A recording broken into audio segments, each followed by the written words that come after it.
نحمده ونصلي ونسلم على رسول الکریم۔ بسم اللہ الرحمن الرحیم۔ محترم سامعین کرام، اکثر آپ نے خطبہ حضرات یا کتابوں میں اور سوشل میڈیا پہ اسلامی بیانات میں تابوت سکینہ کا ذکر سنا ہوگا۔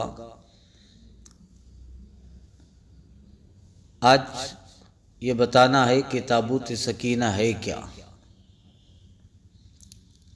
ایک قسم کا تابوت صندوق تھا، اور یہ شمشاد کی لکڑی کا بنا ہوا تھا جو حضرت آدم علیہ الصلاۃ والتسلیم پر نازل ہوا تھا۔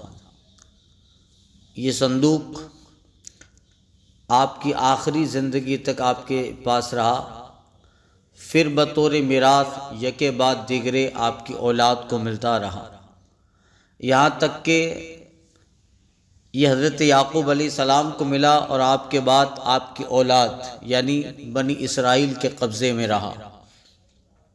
حضرت موسیٰ علیہ السلام کو ملا، اور حضرت موسیٰ علیہ السلام اس صندوق میں تورات شریف اور اپنا خاص سامان رکھا کرتے تھے۔ یہ بڑا ہی مقدس اور بابرکت صندوق تھا۔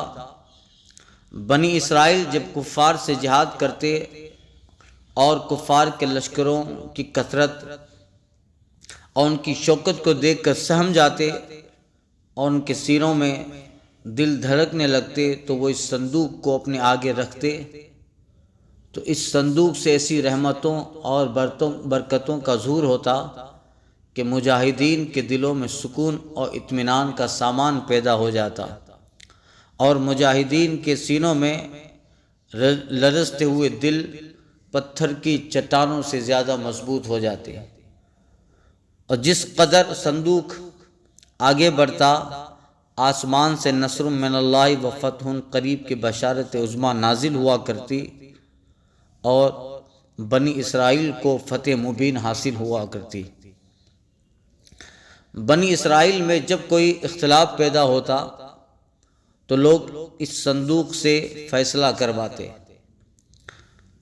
صندوق سے فیصلہ کی یعنی تابوت سکینہ سے فیصلہ کی اور فتح کی بشارت سنائی جاتی۔ بنی اسرائیل اس صندوق کو اپنے آگے رکھ کر اور اس کو وسیلہ بنا کر دعا مانگتے تو ان کی دعائیں مقبول ہوتی، اور بلاؤں کی مصیبتیں اور وباؤں کی آفتیں ٹل جایا کرتی تھی۔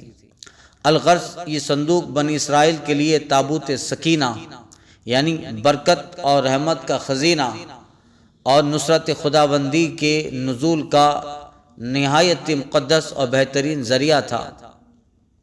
مگر جب بنی اسرائیل طرح طرح کے گناہوں میں ملوث ہو گئے اور ان لوگوں میں معاصی اور طغیان، سرکشی اور عصیان کا دورہ ہو گیا، تو ان کی بدعمالیوں کی نحوست سے ان پر خدا کا یہ غضب ہوا کہ قوم عمالقہ کے کفار نے ایک لشکر جرار کے ساتھ بنی اسرائیل پہ حملہ کیا۔ ان کافروں نے بنی اسرائیل کا قتل عام کر کے ان کی بستیوں کو تخت و تاراج کر دیا، عمارتوں کو توڑ پھوڑ کر سارے شہر کو تہس نہس کر ڈالا، اور اس متبرک صندوق تابوت سکینہ کو بھی اٹھا کر لے گئے۔ اس مقدس تبرک کو نجاستوں کے کوڑے خانہ میں پھینک دیا قوم عمالقہ نے، اور اس کی بہت بے ادبی کی۔ لیکن اس بے ادبی کا قوم عمالقہ پر یہ وبال اترا کہ لوگ طرح طرح کی بیماریوں اور بلاؤں کے ہجوم میں جھنجھوڑ دیے گئے۔ چنانچہ قوم عمالقہ کے 5 شہر بالکل برباد و ویران ہو گئے،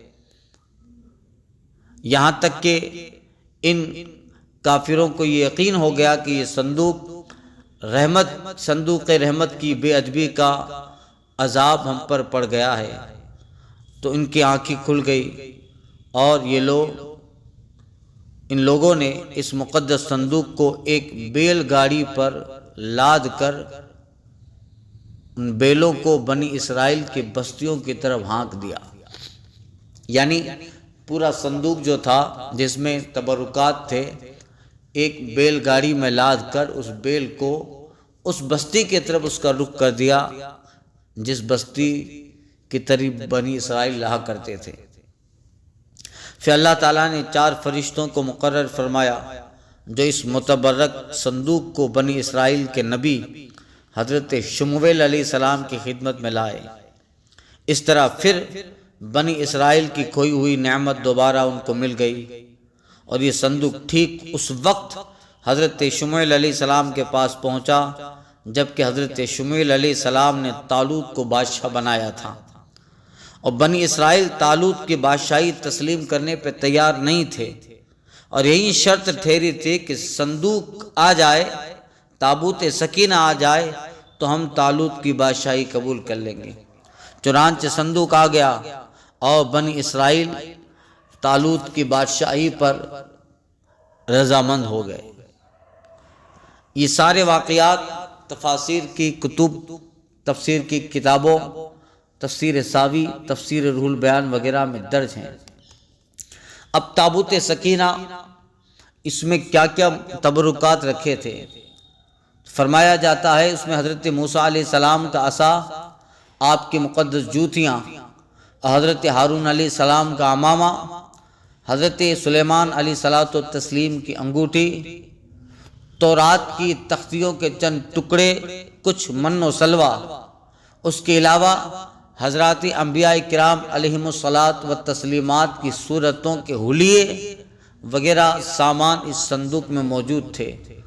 قرآن کریم میں اللہ تعالیٰ نے سورہ بقرہ میں اس صندوق کا ذکر فرمایا ہے، جس سورہ کا ترجمہ ہے اور ان کے نبی نے فرمایا اس کی بادشاہی کی نشانی یہ ہے کہ آئے تمہارے پاس تابوت جس میں تمہارے رب کی طرف سے دلوں کا چین ہے، اور کچھ بچی ہوئی چیزیں معزز موسیٰ اور معزز ہارون کے ترکہ کی اٹھاتے لائیں گے اسے فرشتے، بے شک اس میں بڑی نشانی ہے تمہارے لیے اگر ایمان رکھتے ہو۔ تو یہ تابوت سکینہ جس میں انبیاء کرام علیہ الصلاۃ والتسلیمات، بالخصوص انبیاء بنی اسرائیل کے تبرکات تھے، جس کی یہ ساری برکتیں صدیوں تک بنی اسرائیل کو ملتی رہی۔ باخر دعوانا ان الحمدللہ رب العالمین۔